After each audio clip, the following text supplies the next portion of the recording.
Don't take my word for it though, because luckily for me, some people caught pictures of the lasers coming down and starting the fire on Maui. So here they are. What's this? What is this? What is this? Yeah, what is that? Well, it appears to be a photo of the Falcon 9 rocket launch from Vandenberg Air Force Base in California in 2019. I know. Space lasers fired from shadowy organizations like BlackRock and the World Economic Forum to facilitate a land grab makes for a great headline, fantastic clickbait. And I'm sure they do have weapons like that, but the truth is almost always much more banal, but also, in my opinion, much more evil. This is how the fire started. It's because if you guys look down here, they never maintain the fucking trees. And the trees grow into the wires, the high power lines.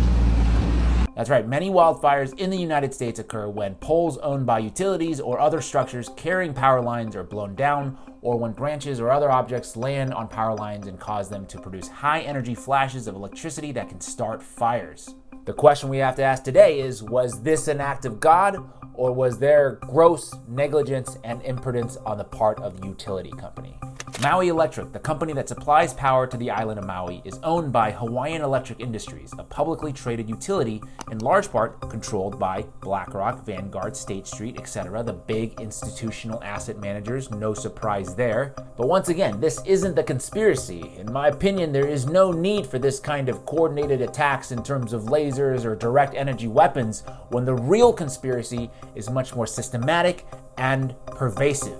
No, it's not a conspiracy. It's not a conspiracy in the way you are thinking it's a conspiracy. It's greed and laziness. That's the conspiracy. The grand plan is to make as much money without having to cover expenses. And if you can cut those expenses, then you can do a thing called a stock buyback if you're a major company. And that will raise your stock price. And all the members of the board of directors and the CEOs and all the shareholders love these because the price goes up of the stock and then they can sell it and then they get money. I love the way he says money. Anyway, guess what? Safety is an expense. According to Hawaiian Electric's own website, when tree limbs grow into power lines, they can cause an electrical outage. In windy weather, unattached tree limbs can be blown onto the power lines, creating problems. And when working on trees that are near power lines, a 10-foot minimum clearance for lines is required for safety purposes. This don't look like 10 feet to me. Nor does this. Or this.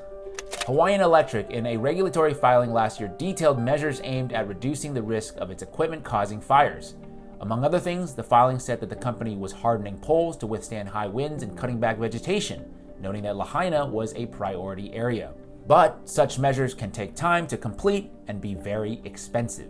There you have it. It costs a lot and it takes too much time, or in other words, greed and laziness. Thus, I think it's worth noting that the CEO of Hawaiian Electric, Scott Sue, made $3.8 million last year between salary and bonuses. If I were a betting man, I would guess that what triggers those bonuses isn't safety, it's returning hundreds of millions of dollars to Hawaiian Electric shareholders. You see, the banality of evil is always much more scary because it's not an outlier, it's the norm. The employees of PG&E knew. They ignored it. As a consequence, people died. The 2018 Camp Fire that decimated the town of Paradise, California, now the second deadliest fire after the Maui fires, was caused by PG&E purposefully ignoring maintenance of dangerously outdated equipment that they knew could cause a major wildfire. They didn't want to spend the money to actually inspect these things. They didn't want to spend the money to actually replace these things. The Norfolk Southern train derailment that permanently polluted East Palestine, Ohio, and the surrounding communities was caused by the company's deliberate policy to ignore safety.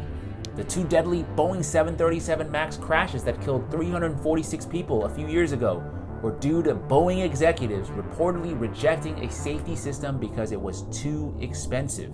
And you might be asking, how do we hold these people accountable? Why can't Congress do anything about this to protect the American people? The answer is, of course, money. Hawaiian Electric gives money to politicians. PG&E gives money to politicians. Norfolk Southern gives money to politicians. Boeing, they give money to politicians. As it currently stands today, to paraphrase a quote that I've used many times before, in America, the interests of capital have risen above the needs of the American nation, and political authority is no longer able to check the power of capital. In the case of Boeing, even after those crashes, Congress won't even require the company to make the necessary cockpit changes to ensure future safety. It's time to get serious, people. As we head into 2024 and beyond, it would behoove us to really scrutinize what the media and the politicians want us to pay attention to versus what we should be paying attention to, the undeniable links between money, power, politics, the matters of life and death that they don't want us to focus on because us doing so would necessarily force the dismantling of the current corrupt power structure in place. That's all from me this week.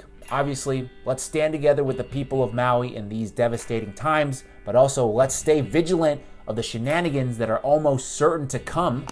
Yeah, this is happening as we speak. Also, I want to give a shout out to fellow independent journalist and researcher Cancel This Clothing Co. for helping me with the research of this piece. I will link his YouTube channel below. Also, if you found this video helpful, please comment below, have a discussion with your fellow people. And while you're at it, like this video, share it with your friends and family, subscribe to my channel, turn on that notification bell, and as always, I'd like to thank you for your time, and I'll see you in the next one.